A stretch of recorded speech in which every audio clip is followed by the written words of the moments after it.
You know, the more effort that I put in my life, whether it's exercise or particularly like running and yoga and martial arts and doing stand-up and doing podcast, the more I do those things, the more, because I'm creating my own struggle.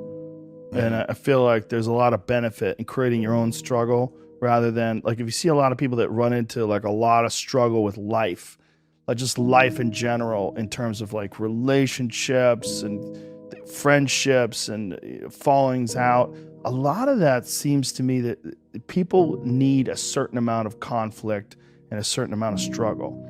And they create that struggle if they don't get it in some sort of a organic form. You know, if you're not at war with a neighboring tribe, or you're not worried about predators, you create this struggle with your girlfriend or with your buddies, right, or, you know, with the people at work, your coworkers. The more I create my own struggle, the more I orchestrate it through training, through exercise, and just rigorous physical struggle where you're knocking on the door of whether or not your body is going to make it through this. The more you do that, the more I feel like it minimizes those other struggles in life. I like it that way better. I don't need any real horse in my life. I like to make my own horse. Yeah.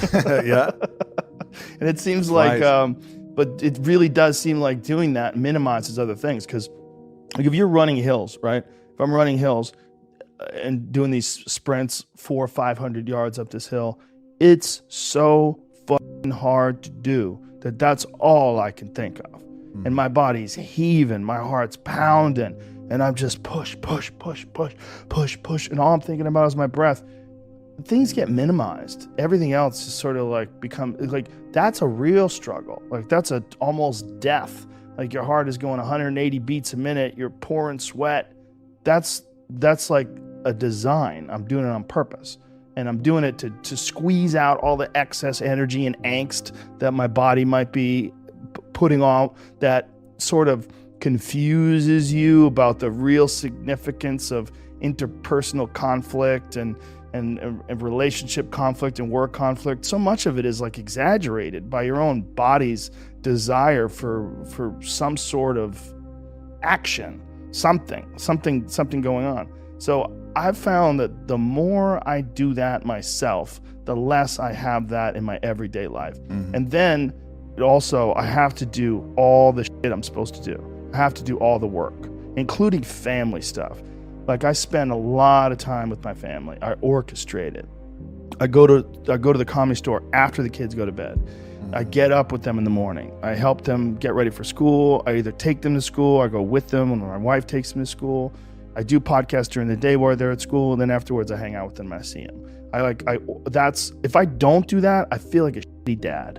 And you can curate those thoughts and you can cultivate them. There's a thing that you can do where you can get used to action. Like Jocko Willink's perfect example. You know, he has that thing on if you go to his Instagram page, almost every other photo is a watch.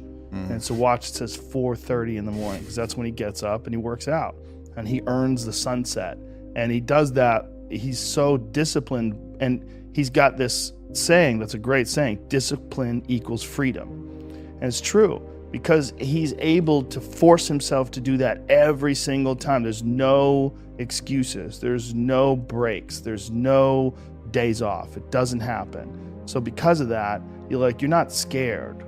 You know that you can keep doing it. You know that you can continue to perform. There's a lot of people that are scared of their ability to do something that's difficult. They're scared of whether or not you see someone who's doing something that's really tough to do, and you go, man, I don't know if I could do that. I don't know if I could force myself to be disciplined. I don't know if I could force myself to take that kind of action.